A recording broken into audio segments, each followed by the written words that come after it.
RP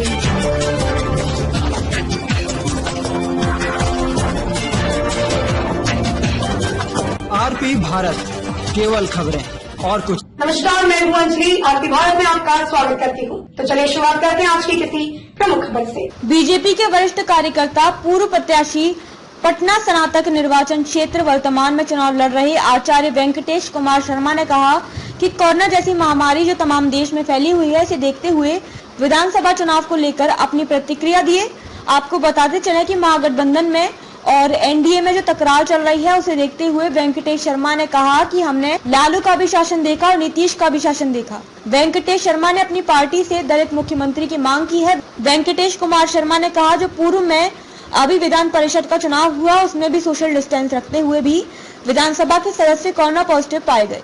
अभी कोविड-19 चल रहा है पटना में, और ये इसमें क्या कुछ कहिएगा कि चुनाव होना चाहिए या फिर तो नहीं?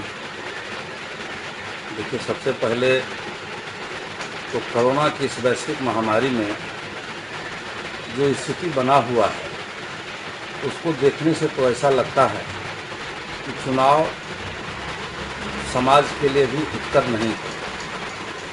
अभी समाज को सहयोग की आवश्यकता है, अभी चुनाव की आवश्यकता नहीं है।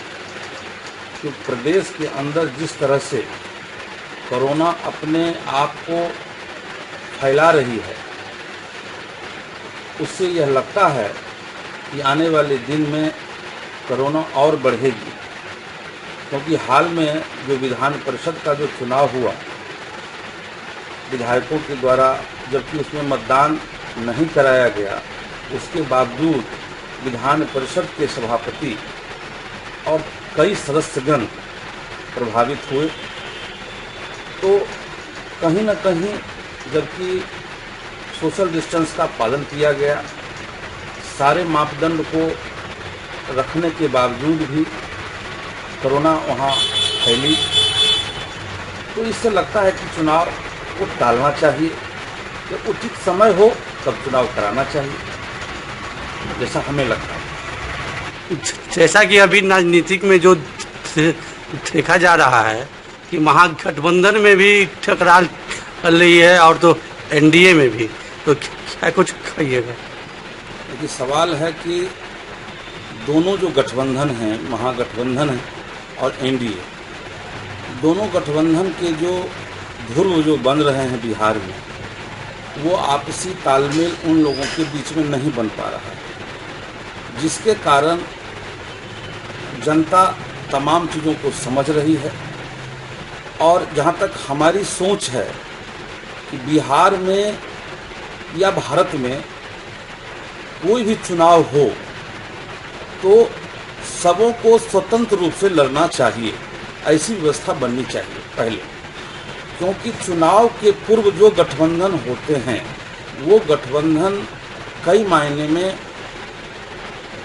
अच्छे नहीं होते और जनता को सही प्रतिनिधि चुनने में बड़ी कठिनाई होती है। इसलिए इसमें संवैधानिक जो पहलू है, उसको सुलझाने की जरूरत है और उसके बाद सब दलों को स्वतंत्र रूप से चुनाव लड़नी चाहिए और अपने अपने जो उनके मतदाता हैं, उनके जो कार्यकर्ता हैं, अपने तरीके से चुनाव को उस रूप में लेकर चले।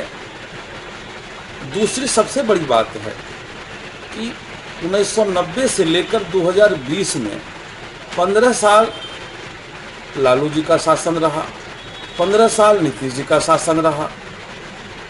आप भली भांति समझते हैं कि नीतीश जी के शासनकाल को जिस रूप में भी देखा जाए और लालू जी के शासन को भी जिस रूप में देखा जाए, मैं दोनों के शासन को देखा हूं।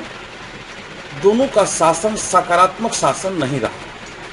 बिहार के आम आवाम इन दोनों शासनों से अब ऊब चुकी है।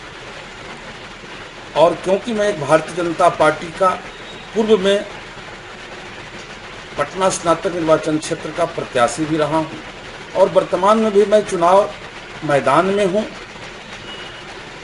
तो इसमें जहां तक मेरी समझ है कि भारतीय जनता पार्टी को स्वतंत्र रूप से चुनाव लड़नी चाहिए और बिहार में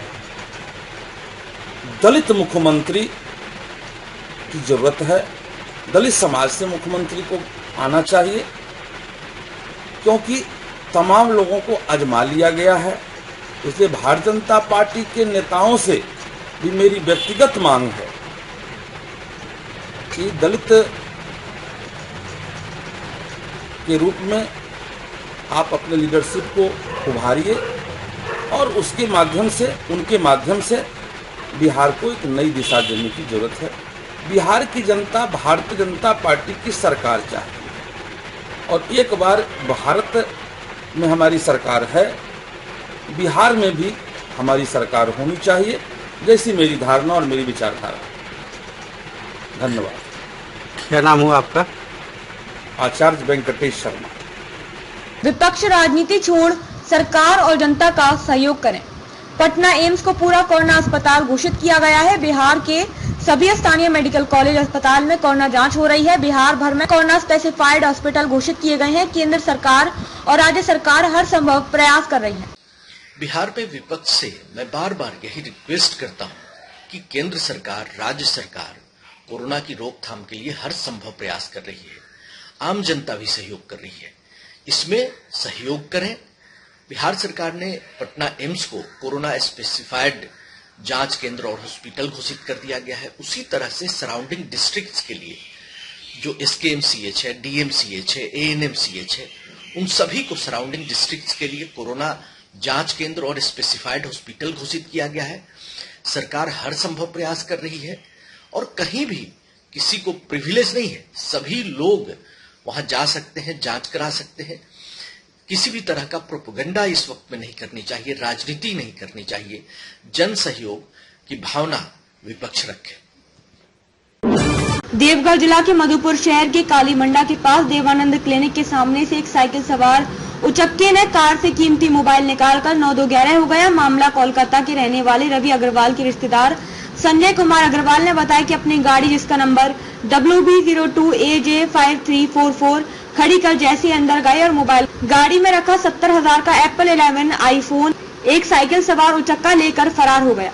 बताया जाता है कि संजय अपने रिश्तेदार रवि अग्रवाल के घर आए थे और गाड़ी खड़ी कर मोबाइल गाड़ी में ही छोड़ गए थे। मोबाइल चोर का पूरा फुटेज CCTV कैमरा में कैद हो गया है। इस घटना को लेकर संजय कुमार अग्रवाल द्वारा मधुपुर थाने में लिखित आवेदन दिया गया है। देवघर से इम्तियाज अंसारी की रिपोर्ट। आगे गाड़ी निकाले थे गैरेज से, आके गाड़ी निकाल के बाहर खड़ा किए हैं, गेट बंद करने अंदर गए वापस। जब आए पीछे एक टेम्पो आ गया था, उसको हम स्पीड में गए, गेट गाड़ी का शीशा खुला रह गया था मेरा, समझे। तो बगल से एक साइकिल क्रॉस किया, वो गाड़ी में मोबाइल देखा है, देखकर वो रोका, साइकिल खड़ा किया है, मोबाइल निकाला है, मोबाइल निकाल कर वापस पॉकेट में घाला, हड़बड़ी में वो गिरा वापस टकरा कर।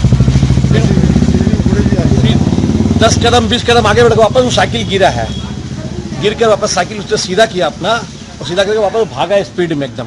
किधर आप क्या हुआ? संजय कुमार अग्रवाल। मकान नहीं।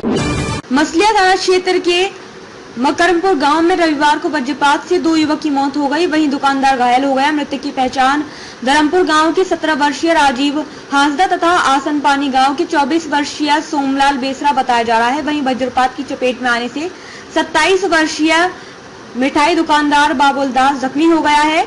घायल बाबुल को ग्रामीणों की सहायता से CHC मसलिया में भर्ती कराया गया है। जानकारी के अनुसार सोमलाल और राजीव दोनों युवक मकरमपुर बाबुल दास के दुकान सामान खरीदने गए थे, तभी बारिश होने लगी और वह दोनों युवक बरसात से बचने के लिए दुकान में शरण ली, जहां पहले से कई और लोग मौजूद थे। तभी मूसलाधार बारिश के साथ वज्रपात हो गया, जिसकी चपेट में तीनों आ गए। बाबुल दास मूर्छित हो गया। राजीव व सोमलाल दोनों युवक की मौके पर ही मृत्यु हो गई।